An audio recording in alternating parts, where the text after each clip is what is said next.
You're listening to the Uncensored Pro Wrestling Podcast. What is up, everybody? You are checking out the Uncensored Pro Wrestling Podcast. I'm your host, the Hot Commodity ANC, and we are covering WWE Monday Night Raw from March 18th, 2024, live in Raleigh, North Carolina. And we start out this edition of Raw with Jey Uso coming out to start the show. Jey says, "I know the bloodline is in the building. Big brother Jimmy, where you at?" Jimmy Uso and Solo Sikoa then come out through the crowd and into the ring. Jey says, "You know me and you always get into it, but this feels different. Regardless of everything, I miss you. I won't talk to you, see you, just come back to me." Jimmy says, "I never left. I protected you. It was your idea to leave, and I protected you. Little brother becomes the top guy and tag team champion without me. And then you thank Cody Rhodes. You forgot about me. Listen loud and clear. The biggest moment of your career is because of me." Jey says, "My biggest moment of my career is going to be my dream match, me versus you, when I knock the yeet out of your ass." That's when Jey punches Jimmy and hits Solo. Jimmy hits a super kick. And then Cody Rhodes makes a save for Solo and then nails a Cody cutter to Solo. So Cody Rhodes helping Jey Uso. Just more ways for us to get prepared for the Jey Uso versus Jimmy Uso match at WrestleMania. We now have our qualifying match. The winners will go to WrestleMania to face off in the ladder match for the tag titles. DIY defeat the Creed brothers after a decent victory there. Good match. I'm surprised the Creeds didn't get the win, but DIY have been in there for longer, so I can see why they weren't picked. We then see Judgment Day backstage. Andrade speaks with them. They tell Andrade that Ricochet made a fool out of Judgment Day, so Dominik will make things right. We then see Candice LeRae and Indy Hartwell defeat Caden Carter and Katana Chance after Candice attacks Caden's leg and locks in the walls of Jericho, and Candice's heel turn is almost there. I like seeing her as a heel rather than a face, so some good stuff from Candice LeRae there. Next, Cody Rhodes comes out. Cody says, "In less than 3 weeks' time, I will challenge again against the greatest champion of all sports, Roman Reigns. This Friday, Roman Reigns and I are going to have a conversation. But there are elements. The Rock. Rock took to Instagram, entertained a Rock concert, and The Rock referred to himself as our favorite heel. He's the bad guy. Guys like Bobby Heenan, Michael Hayes, Ric Flair, they were heels. Rock, I don't think you're a heel. I think you're an asshole. I don't get upset, Rock. There's no crying in wrestling. This is good PR for you, Rock, until it wasn't. TKR, yes, people, and won't tell you how it is. Rock, you're a lot of things. I got shoes with your logo on them. You are a Mount Rushmore wrestler. You're a whiny bitch as well. Don't think that this locker room needs you. I know your mom. She is a wonderful lady. I have respect for her. You were talking about whipping me, and my mom would cower in fear. My mom ain't scared of nothing, and she ain't afraid of you. You should respect Seth Rollins because he helps build your company. I don't know if it will be the bloodline rules or not, but Dwayne, what do you know? You haven't been in the ring in years. And April 6th, when the bell rings, will you have little dick syndrome? You have reference to yourself as the final boss. Perhaps you are. At WrestleMania, you're just Roman's sidekick." Paul Heyman then comes out. Paul says, "I wanted to come out here and share with you our ideals, that some of our ideas are the same. I'm here to offer you an apology. I should not have come out New York with New York City policemen. For that, I humbly apologize." Cody says, "I didn't ask for one. You're a Hall of Famer. If you want to step in the ring with me, be my guest." Paul gets in. He says, "I'm fine. I carry with me a message from the tribal chief, Roman Reigns. You can think of me negatively, and it's understanding, obviously. Roman Reigns is the tribal chief of his word.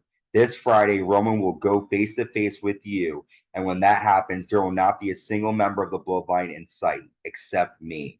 You have Roman's word. If you show up, Roman will show up alone." Cody says, "Deal." Paul says, "I forgot one point. If Roman shows up alone, Cody Rhodes, you show up alone too." And then Cody says, "Deal." And Cody shakes Paul's hand. So with that, I don't believe Paul Heyman that Roman is going to show up alone, but we'll have to wait till Friday to find out. Passionate promo from Cody to Roman Reigns, referencing his mom, having to fight him again. A lot of good stuff here from Cody Rhodes. Next, we have Ricochet versus Dominik Mysterio with JD McDonough in Dominik's corner. Backstage, Jey Uso tells Cody Rhodes not to go to SmackDown alone, and if he needs him, he's got him. Ricochet defeats Dominik Mysterio after a 450 splash, after Ricochet flips off JD McDonough's back and leaves, embarrassing Judgment Day again here on Raw. Sami Zayn talks to Chad Gable backstage. Chad says that this opportunity meant more to Chad than it did to Sami. Sami tells him it's unfair. He had his family and people on his back at Elimination Chamber, and he didn't get to beat Roman. Chad says, I know all that, but you can't beat Gunther like this. So Chad gave a warning Sami Zayn against Gunther. Now we have Sami Zayn, Intercontinental Champion Gunther, doing their contract signing. Sami Zayn says, a lot of people didn't believe me. 1 year later at WrestleMania, I will make history and end the longest Intercontinental title reign of all time. Gunther says, you should listen to Chad Gable. These people love you, but they don't believe you can beat me. You don't believe you can beat me. You're on my doorstep begging for a shot at WrestleMania. Your dreams will meet reality. Sami says, you look and you don't think I believe? Look again. Get a good long look, because you're looking at the man that will take down your title reign at WrestleMania. I don't think Sami is going to beat Gunther, but it feels like this is going to be the match, Gunther and Sami, but Gunther will probably get the victory. Next, Awesome Truth qualified for the ladder match at WrestleMania, defeating Indus Sheer. Chad Gable then tells Sami Zayn backstage that he needs to change his mindset if he wants to beat Gunther at WrestleMania. Next up, Drew McIntyre comes out, but he's interrupted by World Champion Seth Rollins. Seth says, I'm sorry, I didn't even see you there. Drew says, here we go. Seth says, I don't like you, but I came out here to admit that the one thing you were absolutely correct about. They always say the first step on the road to recovery is the hardest. My name is Seth Rollins, and I'm a spotlight junkie. Drew says, everything is a joke to you. You're becoming a parody of yourself. I only care about the world title. The punchline will be when I beat you for it. Seth says, that isn't a joke to me. I've been doing this 20 years just like you. Coming out of the curtain is my fix. I want the spotlight as bright as it can be. Night one of WrestleMania, I take the biggest star and side chick and make them my bitches. Night two is the biggest spotlight will be on us. Drew says, you had me all the way until the finish. You made this the workhorse title. Why do you got the spotlight by beating The Rock? Your priorities are wrong. All I care about is making sure you get to WrestleMania, because I will get the moment I will. Seth says, you want to call me a spotlight junkie? You want it too. You won the WrestleMania event in 2020 in an empty warehouse. You whine that you deserve more. The truth is, when the lights came back, you fumbled. At WrestleMania 40, the lights will be brighter than ever, and you will find out you're not as good as you think you are. So good promo there from Seth Rollins and Drew McIntyre again. Next, the New Day then qualified for the ladder match at WrestleMania, defeating Otis and Akira Tozawa. And we've made to our main event, the last woman standing match, Becky Lynch versus Nia Jax. Becky gets the win after Becky lands a manhandle slam through a table, and then Becky jumps off a ladder with a leg drop through a table onto Nia Jax, and Nia cannot get the 10 count. After Becky wins, World Champion Rhea Ripley comes out and stares down Becky Lynch. And all in all, that was it for this episode of Raw. We're on the road to WrestleMania.